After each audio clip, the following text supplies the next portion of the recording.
সংসদের চতুর্থ অধিবেশনের প্রথম বক্তব্য রাখবেন মিস্টার হারুন। মাননীয় সদস্য, আপনার সময় 6 মিনিট।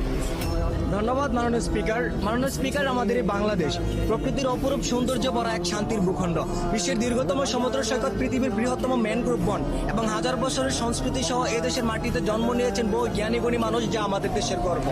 কিন্তু অত্যন্ত দুঃখের সাথে বলতে হয়, এই স্বাধীন সোনার দেশে আইনের অবহেলা থাকার কারণে আজ সাধারণ জনগণ ভালো নেই। মাননীয় স্পিকার, আজ আমি এদেশের সাধারণ জনগণের দুঃখ কষ্টের কথা তুলে ধরতে চাই।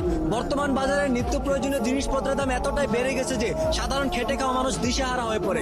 চালের দাম, তেলের দাম, গ্যাসের দাম বাড়ে, কিন্তু সাধারণ মানুষের আয় বাড়ে না। এই অভাবে পরে দেশ ও জাতির উন্নয়নের আশা করা যায় না। মাননীয় স্পিকার, আজ দেশের হাজারো শিক্ষিত যুবক বেকার ঘুরছে। বাবা মা কষ্ট করে পড়াশোনা করে, কিন্তু পড়াশোনা শেষ করার পরও চাকরি নেই।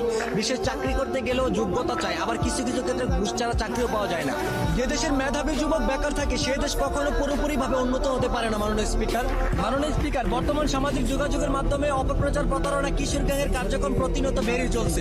অল্প বয়সী ছেলেরা মাদক, সন্ত্রাস আর অপরাধের দিকে ঝুঁকে পড়ছে।